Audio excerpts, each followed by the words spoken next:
It's great to see everybody. Thank you so much for coming tonight. We greatly appreciate your time, and we're hoping to do a really quick recap of the 2023 legislative session as we start to head into the 2024 legislative session. I'm Wendy Brill-Wynkoop. I'm the president of FACC, and I am flying solo tonight because my coworker Anna is under the weather. And so I'm going to do my best multitasking and take her slides, but hopefully you'll bear with me if I'm not as smooth as can be. I just want to start with really quickly, and I know a lot of you, I see board members on the call, you know who we are, but I just want to quickly talk about who FACC is. FACC has been around for 70 years. We're a professional membership association. We use the word association, and I know that sometimes gets confused with unions, but we are a professional membership organization. So we exist by members joining and paying dues. And we were created by a group of faculty who were smart enough to understand that faculty should have a role in advocacy in Sacramento and have a voice in the legislative process. And I think that has been very evident in the last couple of years with some of the legislation that has come through. And so we hope that we can talk about that and create a stronger advocacy team with all our faculty in the state. We work really closely with our union partners. Our union partners are primarily focused on working conditions and compensation. And we precede the unions in the state of California, and we're part of the process of getting the public employee unions going in the state. And the unions, the two primary larger unions, statewide unions that we have for faculty in the state, which is CFT and CTA, both of them are mostly focused, their members somewhere between maybe 5%, 97% on K-12. So much of their advocacy efforts are on K-12 and not necessarily in the community college space. And then also our partners, the ASCCC, or the Academic Senate for the California Community Colleges, they have their purview of academic and professional matters. They're not a lobbying organization. They do some advocacy. And the shared governance system, which was strengthened by AB 1725 in the 1980s, that was co-sponsored by FACC. So we've been around a long time. We've helped build and create faculty power in the state. And we need to make sure that every faculty member in the state, in the community colleges, knows about FACC, and will help make sure we build our advocacy voice and power. So that when we have pieces of legislation like AB 1725 or AB 928 come through the system, that the faculty are listened to and heard as those laws are crafted. So I'm just going to remind everybody the Q&A is open. I probably won't be an A. I'll probably only read the Qs and try and answer them live. And so if you have questions as I go, I'll try and pause a couple times and answer questions as I go along. So where are we right now? We just finished the 2023 legislative cycle, which concludes when bills are sent to the governor in the end of September and October. There is a deadline of October 15th for the governor to either sign or ignore bills. So if he ignores bills that come to his desk, they still become law. If he signs them, they become law, or he has the ability to veto those bills. So bills are introduced in February, May. They work their way through the House of Origin. So if they say AB, that's an Assembly bill. SB, it's a Senate bill. They work through their House of Origin. If they make it out of the House of Origin, they go to the other house. So Assembly bills go to Senate and vice versa. And then we work through the process. And by the end of late summer, we end up having the bills that have moved forward out of appropriations. And those are the ones that go to the governor's desk. So we've moved through all the bills, and we know which ones survived and which ones didn't. And that's what we're going to talk about tonight. And if I have time, I'll talk a little bit about where we're headed for next year, because believe it or not, as soon as we finish, actually, before we even know if all the bills are signed, we're talking about our legislative priorities for the next session. So bills are introduced in early February, sometimes as early as January, but often we're already talking to authors about what bills we want and who's going to author them really about this time before the holidays. So just a quick set of numbers from last session from 2023. We sponsored or co-sponsored 5 bills. So sponsored would be we're the lead organization that is assisting the author being the elected, the assembly member or senator who's authoring the bill. So if we're sponsors, we're the lead on that bill and we're working hard to move that bill through the system. We often co-sponsor bills with other organizations, primarily our union partners. We had 5 of those bills. We had 2 of them signed into law. We had a support position of 36 bills. 17 of those were signed into law. We watched 11, all of them died, and we had 1 opposed bill that didn't make it through. So we do a pretty good job. We have a pretty good track record when it comes to moving pieces of legislation through the system. And so just 2 of our sponsored pieces of legislation. So we were with a prime organization. We came up with these ideas through our members and then moved them through the system, was SB 444 and SB 467. SB 444 by Newman, who is the chair of Senate Ed at the moment, was a bill to codify MESA programs in law. MESA programs are math, science, engineering, and science, engineering achievement programs, and these help our students who are socioeconomic or educationally disadvantaged be successful in STEM areas. We were able to get money in the budget last year or the year before for every college to have a MESA program, and then we wanted to work to codify it in law to make sure that it was a protected program. We also had SB 467 by Portantino. This bill was a follow-up bill from a bill we did a couple years ago.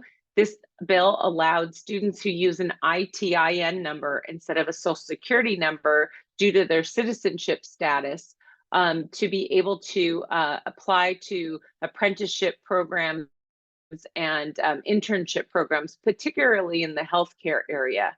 The bill that we did a couple years ago removed barriers, and then we needed to make sure that we hadn't created additional barriers. So we did a follow-up bill to make sure that that there were no barriers for our students with ITI numbers. Both these pieces of legislation were signed by the governor, which is important to note because he also agreed with these bills.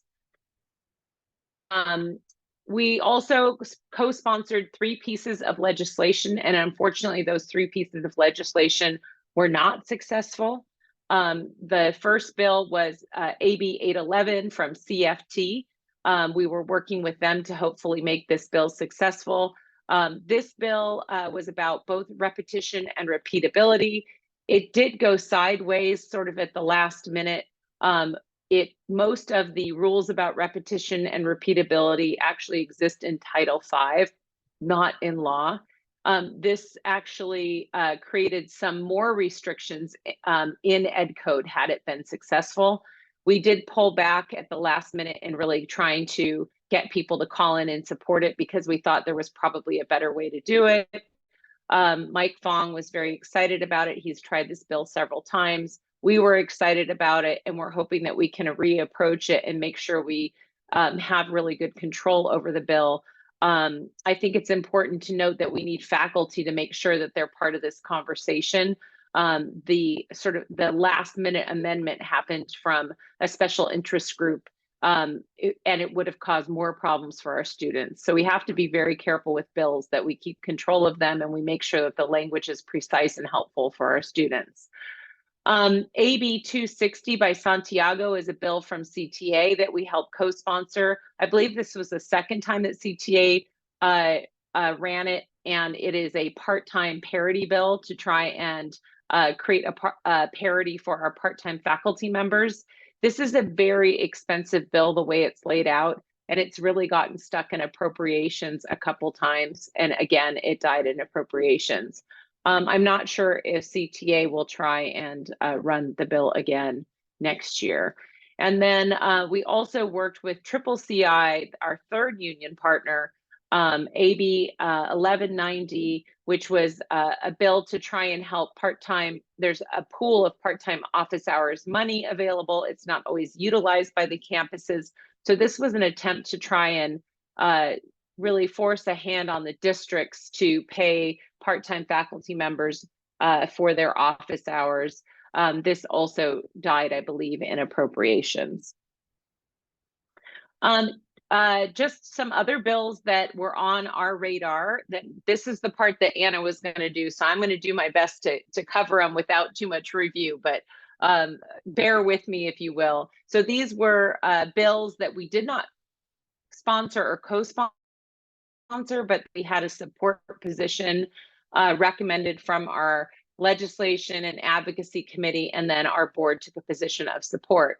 And these were all successful bills. So AB 91 from Alvarez will help students who are actually residents of Mexico be able to take lower division classes in San Diego and Imperial counties at the California community colleges and not have to pay a non-resident student fee, which would be very helpful to those students.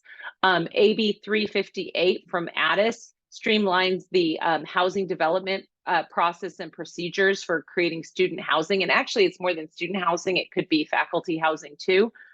Often there are a whole overlay of different rules and regulations between local and state, and this allows the districts to choose the most streamlined, easy process they can to be able to build housing, something that we need so desperately in California.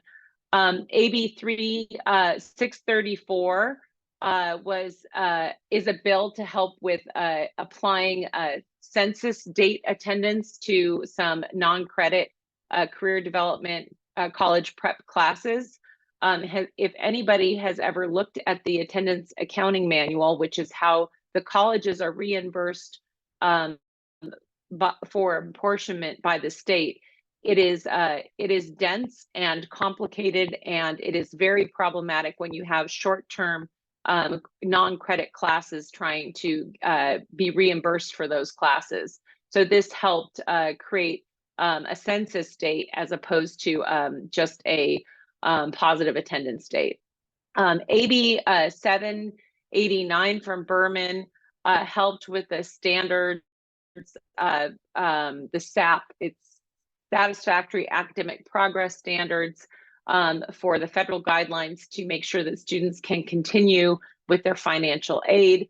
When a student falls below satisfactory progress, it is problematic for the student to be able to continue in their education, and there is a way that they can appeal that decision and sort of get in and back into positive standing. That process was pretty convoluted and difficult to navigate on many campuses, and this bill was to help alleviate some of those barriers and stress for students by making that appeal process a bit easier. Okay, I'm going to pause there and make sure there's no questions about those bills before I move on. I don't see any questions in the chat, and I don't see any questions in the Q&A, so I think I'll keep going. If you have some questions, make sure you just pop them in there, and I will do my best to answer them. So continue with some of the legislation that we supported in this last year. There were 3 bills by Mike Fong. Mike Fong is the chair of Assembly Higher Ed. He is a great supporter and hero for community colleges, and we very much appreciate working with him. So he had several pieces of legislation. Not all of the bills were successful. AB 811, the repeatability and repetition bill, was one of those. But these were 3 pieces of legislation that he was actually successful on. The first one, AB 1096, will allow the California community colleges to offer courses in a language other than English.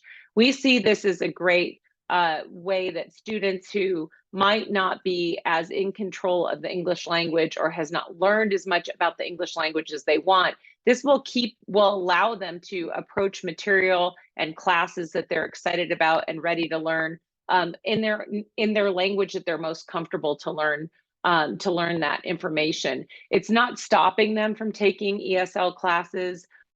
They can continue to take those classes and they can continue to learn English and build on their English, but then they can also feel comfortable taking classes in native tongues.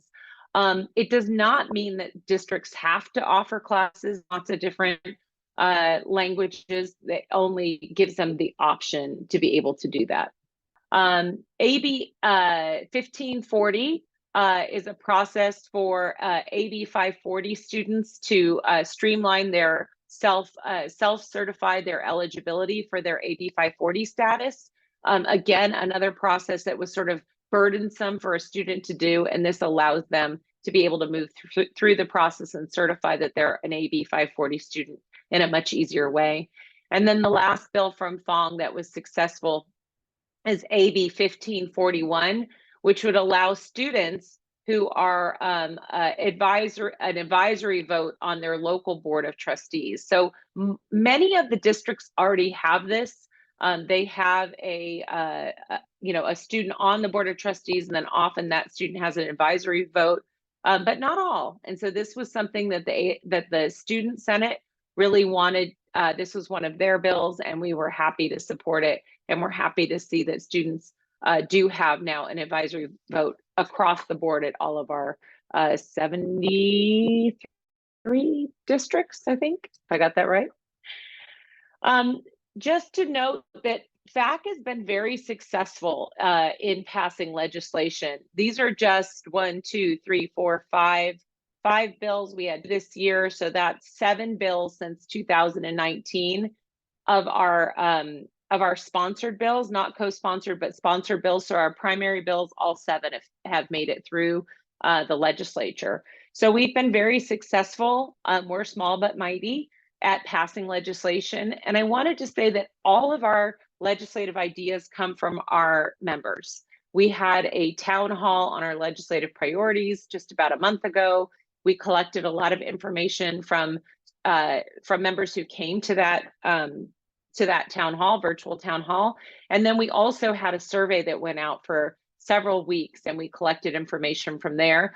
I would love to share our legislative priorities. I'll maybe talk a little bit about them at the end, but they are going to our board for approval on Friday. So we usually let our board weigh in before we make it public, but our Leg and Advocacy Committee has a long list of priorities and bill ideas, and those will go to the board, and hopefully we'll be able to talk about those soon. But just a couple of the bills that we were able to get through, many of these are in support of our students.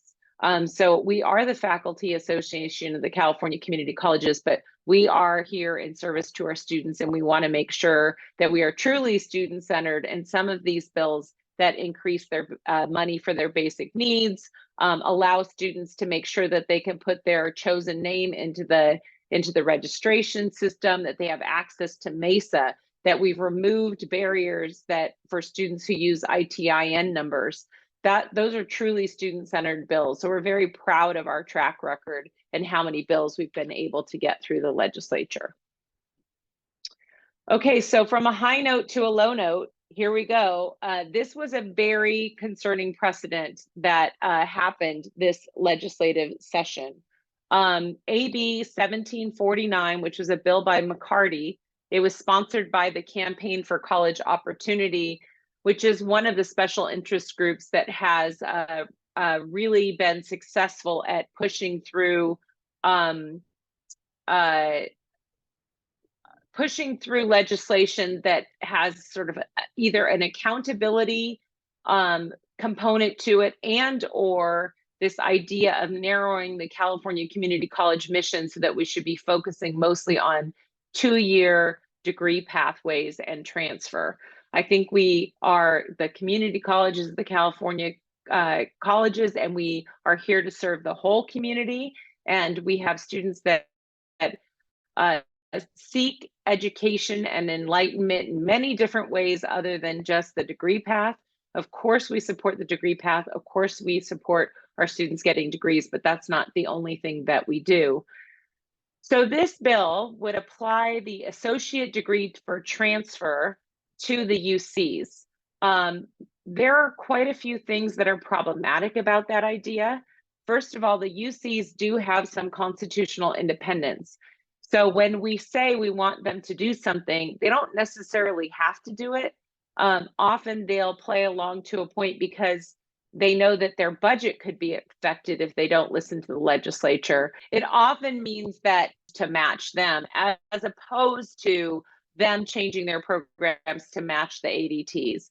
A good example of the UCs is our recent CalGETC general education pathway. That was a bill from in 2021 from Berman, AB 928, and that asked for a singular general education pathway to both the CSUs and the UCs. We are sort of now trying to wrestle with the effects of that. There's a lot less classes that transfer to the IGETC or UCs than CSUs.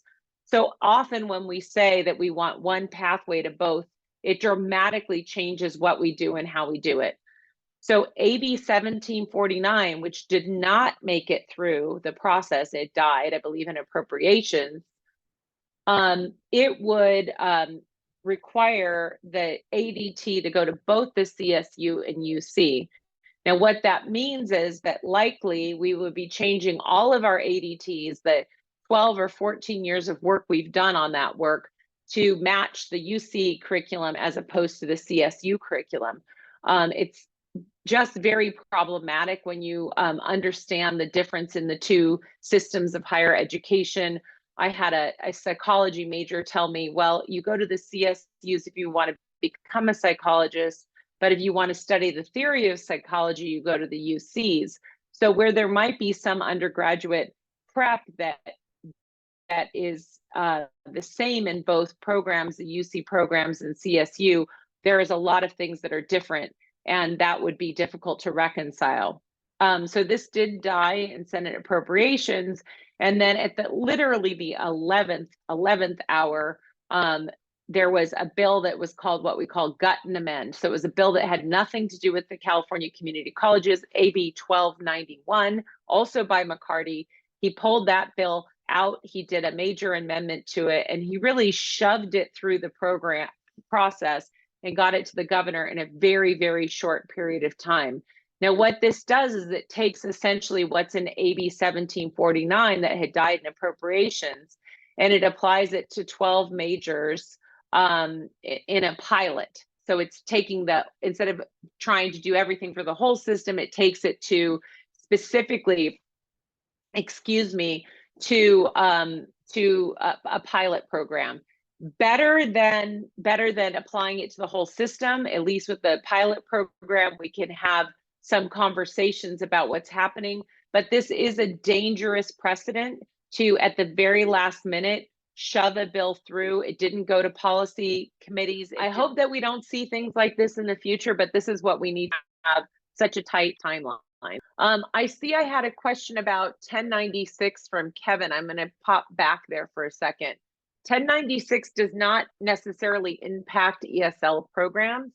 It is simply allowing students to take courses in another language other than English.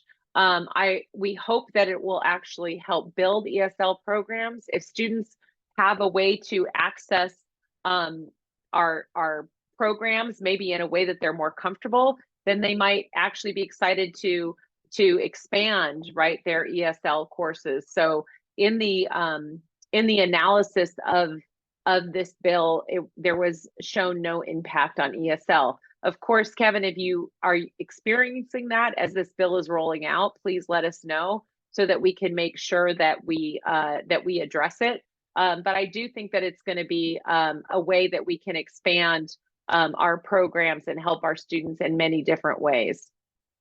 I hope that answered your question.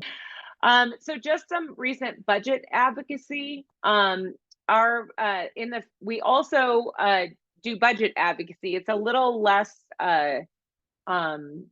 public facing. A lot of the budget conversations are sort of behind behind closed doors, and it's harder to know sort of how follow it and what's going on. There's a website full of trailer bills that you have to watch.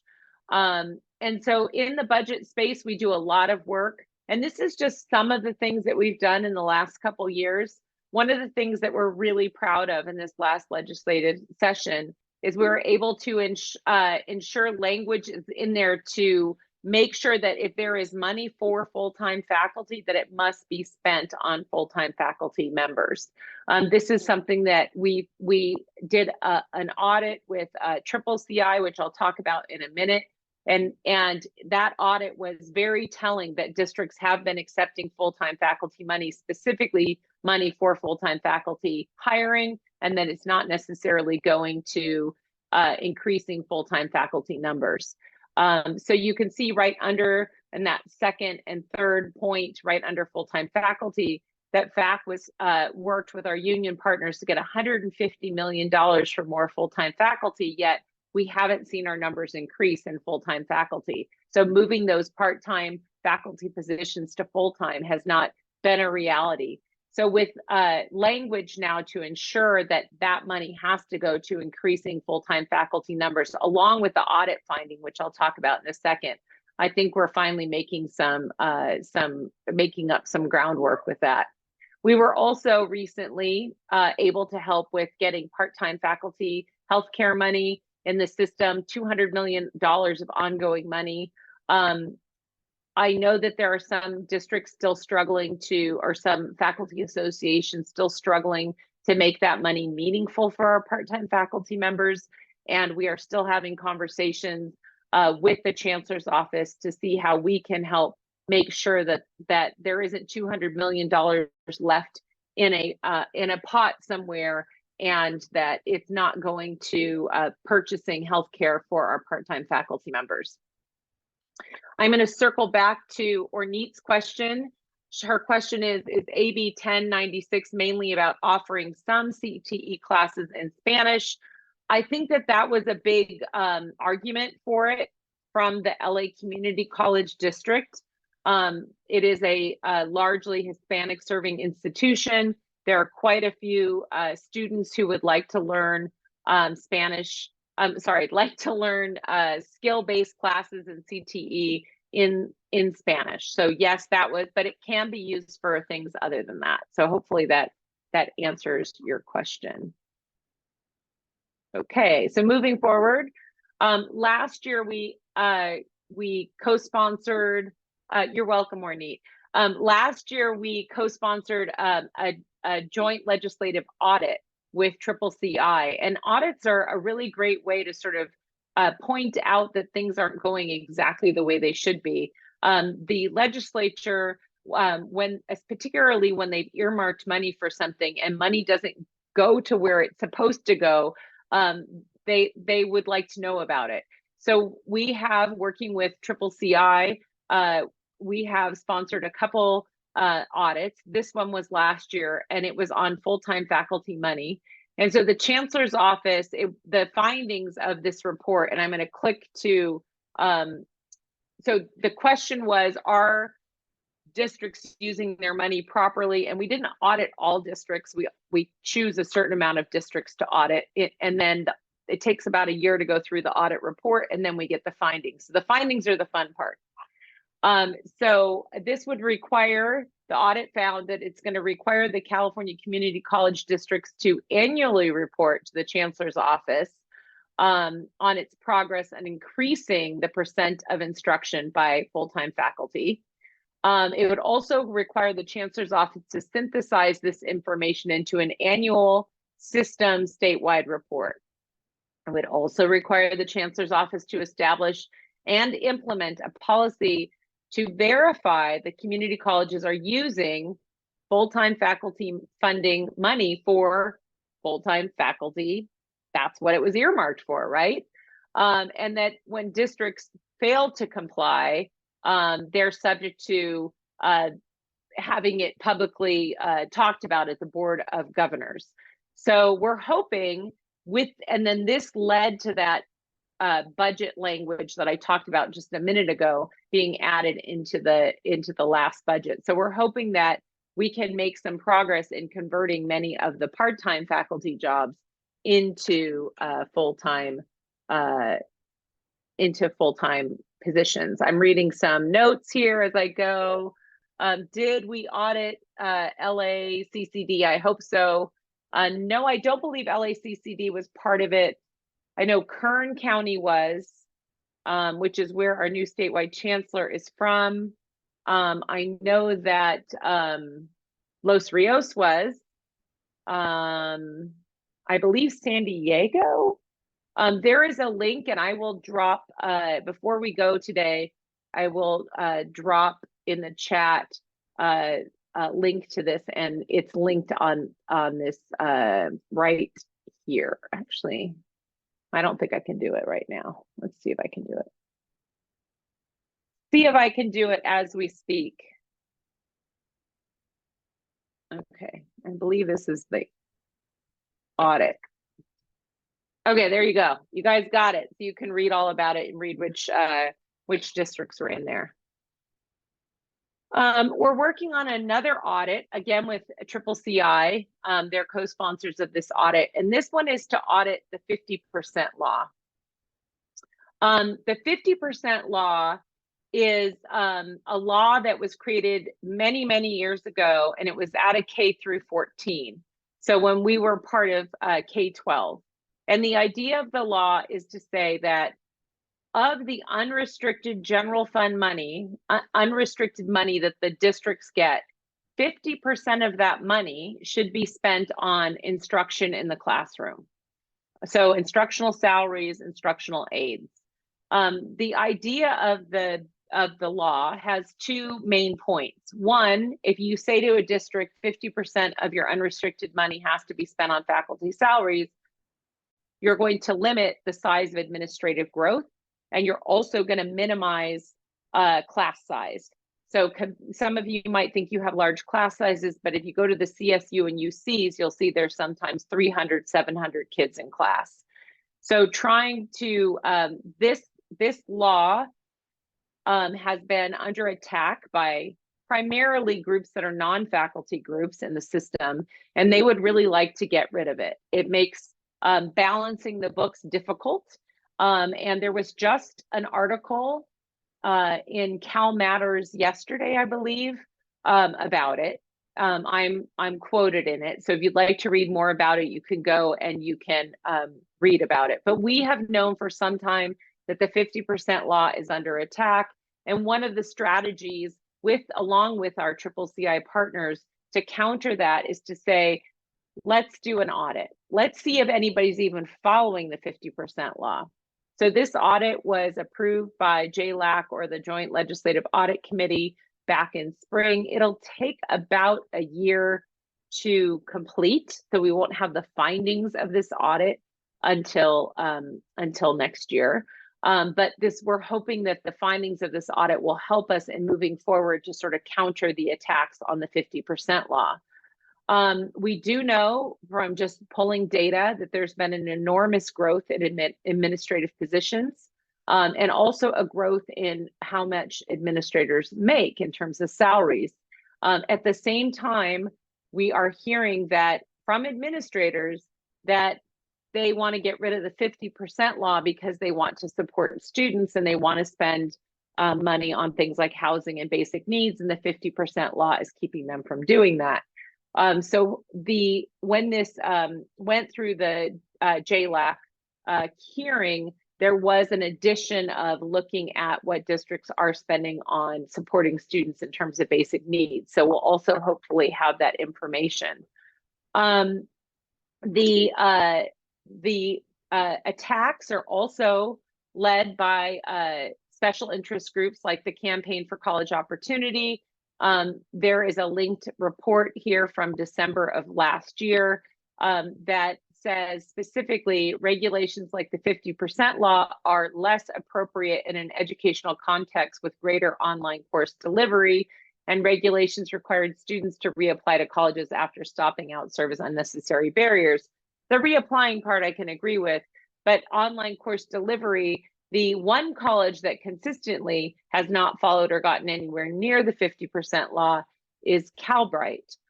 So large online classes is what the end goal would be with getting rid of the 50% law. So I'm going to circle back to a couple questions here. So in the 50% law, non-credit faculty are not counted on the right, what they say, the right side of the law, so the instructional salary side of the law. Neither are counselors or librarians. And I don't know that faculty are 100% against maybe making some modifications to the law, but we definitely don't want it eliminated completely.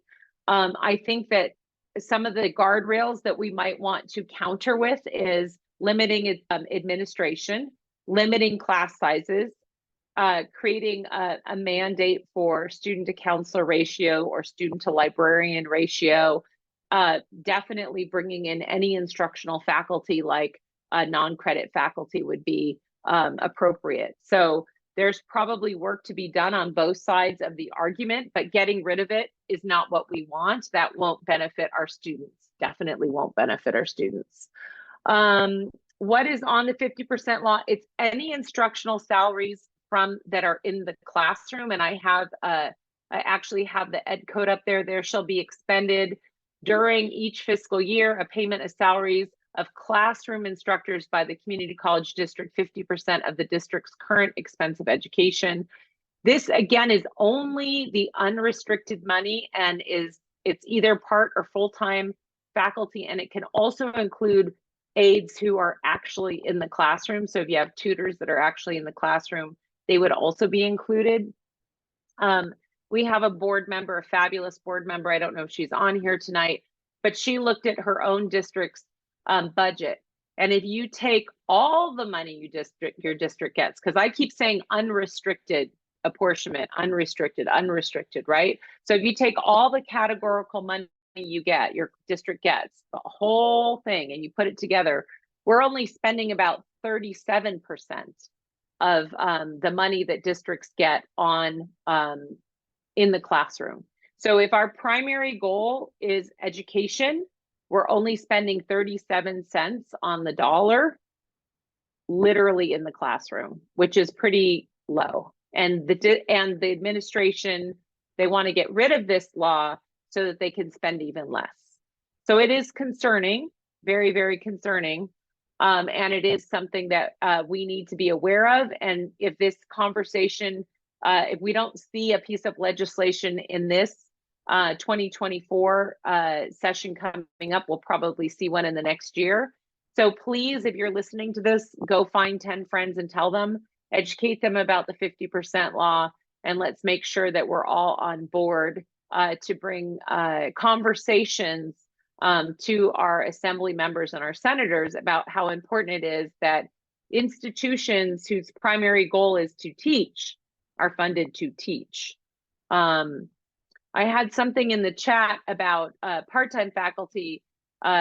We would have probably even more part-time faculty if we lost the 50% law. One of the reasons that we have full-time faculty members is the 50% law. They need those full-time salaries and benefits, which are more expensive, in order to make the 50 not break the law. Okay, moving along, looking to 2024. Again, I wish I could share all of our ideas with you, but know that there's some great ones that we're working on. We're excited about some of our legislation for next year and finding authors to be able to move those ideas forward through the legislature. We're looking forward to you helping us and supporting us and moving some of those pieces of legislation forward. We can change the law. We can make things better for our students and for our working conditions and compensation. We can definitely right some wrongs in our system, but we need to be, as faculty, 100% invested in advocacy and meeting with our representatives. There is something that David Hawkins, who's an advocate for CCCI, says, that when you go in to meet with your legislator, if the only time you go in to complain, it's very difficult for them to listen. They'll listen because they're hired to listen, but you need to really develop a relationship with your legislators, your elected legislators. Let them know that you're a community college faculty member, and that that hopefully they will be contacting you about not only legislative ideas, but when bills come across their desk, you're the one that they reach out to, as opposed to the college president.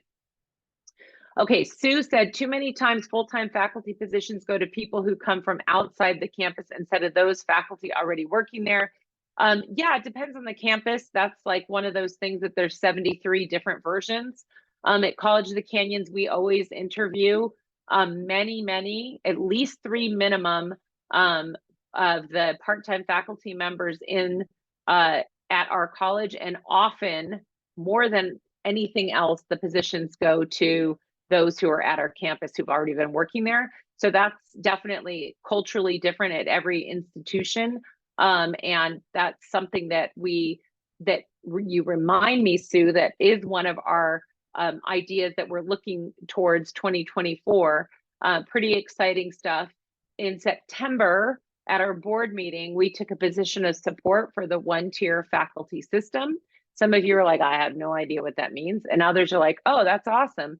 We are working on a research policy paper right now, and we're hoping to have that done by the end of February. CFT is also working on a document to help us know how to move forward with in terms of the legislative and policy space to make that happen.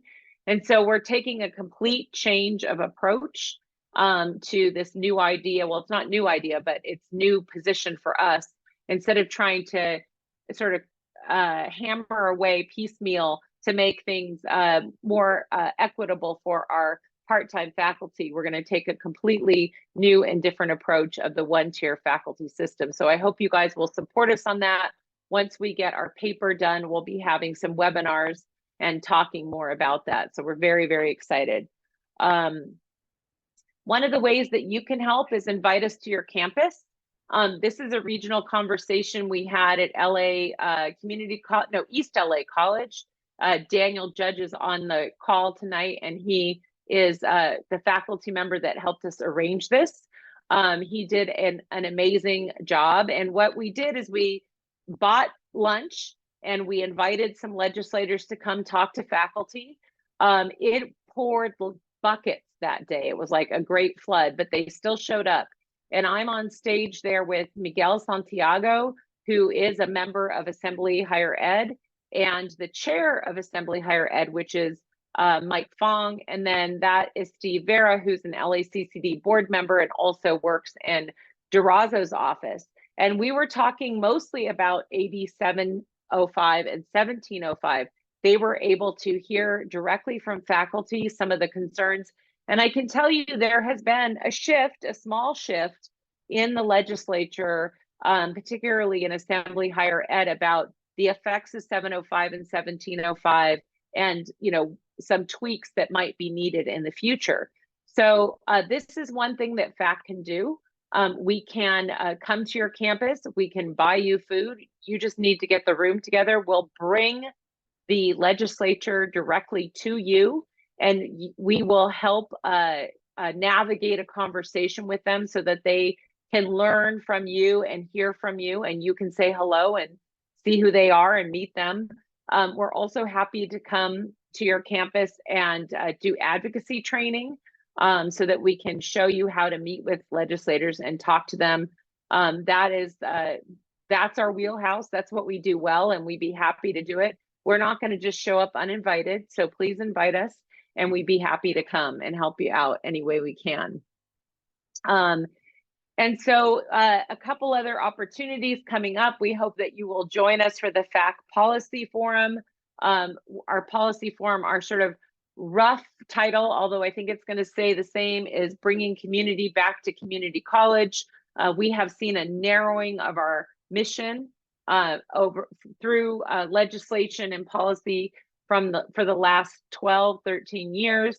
And we need to have bring lots of things back to our community colleges, lots of resources back, and lots of things that our community needs and why they need them, and what they need from the community colleges, other than simply a 2-year transfer pathway to the CSUs or UCs. There's many other things we do. And so we are talking about bringing community back to community college. This is a free online event, January 19th from 9 to 12, and we hope you can join us. We also have our premier event for the year, which is our Advocacy and Policy Conference. I think it's really close to filling up. So if you're interested, please sign up right away. It's on our website. On the website, I'm sorry, I lost track because I was reading this. This is why I don't like the chat, because I lose track of what I'm saying. So building community in higher ed, fostering relationships for political change. At this conference, there'll be many breakout sessions that will help you sort of navigate the advocacy and policy space. In addition, we do advocacy training. And then on top of that, we send you across the street to the Capitol, where you actually meet with your legislators. And this is a great conference to bring some student advocates to. Students and faculty together in the advocacy space are literally unstoppable. This one is in person in Sacramento. And so if you're interested in coming, please sign up right away. We'd love to have you. And so then finally, if you're not a member, please join. We'd love to have you. Please ask your friends to join. As a member, if you say to friends, it's really important that you become a member of FACC, and this is why. That's one of the best things you can do to build our voice and strength. Again, invite us to your campus. And then if there's anybody here from a non-contract district campus, we have been negotiating with campuses, and I believe we have 6 or 7 of them now, where everybody who's a member of the union is also a member of FACC. And this is a way that we can build our voice and our advocacy very quickly. And when we have contract districts, I think we have about 3 or 4 districts that are talking about becoming contract districts, and we give a significant discount when everybody joins at one time. So if you're interested in that, please reach out to me. We'd love to have more contract districts. We're hoping that this is a way that we can build our voice and power, in the next years, by bringing every California community college faculty into FACC and having one strong unified voice that we can reach out to legislators. Okay, and so then if you have any questions, you're always welcome to email us. This is info@facc.org is our standard email address. If you want to get a hold of me personally, it's president@facc.org. That'll come right to me. And if I don't get back to you tonight, please don't think that I'm going to ignore your email forever. It's just going to take me a little bit of time to get to it, but I'd be happy to answer your questions. I'm looking to see if I missed anything. So how does the 50% law take into account the mounting numbers of unfunded state initiatives that are not directly related to classroom teaching, but require significant non-instructional support? Yeah, great question. That is one of the arguments that the administrators have, is that there's many things that we need to do to support students. And if that's helping with student success, we also need to have that as part of the 50% law. I think that's a conversation. I think that's eliminate the 50% law. At the same time, we've seen, while we've had these unfunded mandates that have been increasing stress on our system, at the same time, we've seen administration grow and the cost of administration grow. So we are concerned that we're primarily here for our students. So how do we make sure that we have, with limited resources, enough resources for our students? And I think elimination of the law is not the answer. I think it's a conversation about what is the best way forward. There is an interesting draft, and if anybody wants it, you can email me and I'll send it to you. And it's got a name that I did not come up with. It's called the Sacred Cows Work Group. Sacred Cows Work Group. It was a cross-system partner work group to look at how we could change the 50% law to make sure that we support our students. And administration walked away from that sort of agreed to plan. So that's something, if you want sort of an example of analysis of what the 50% law is and some of the identified challenges and then how to move forward, I'm happy to send that to you. I believe that report was in 2019 off the top of my head, but I don't always remember. So hopefully that answers your question. I think we're pretty close to the end here. And again, if you have more questions or things that I wasn't able to clearly address, please reach out to me, president@facc.org, and I will do my best to try and address them. We have lots of opportunities for you guys to get involved and help us out. And please invite us to your campus. We'd love to have you. Thank you, everybody. It was great to see you, and we're going to say goodnight. Bye, guys.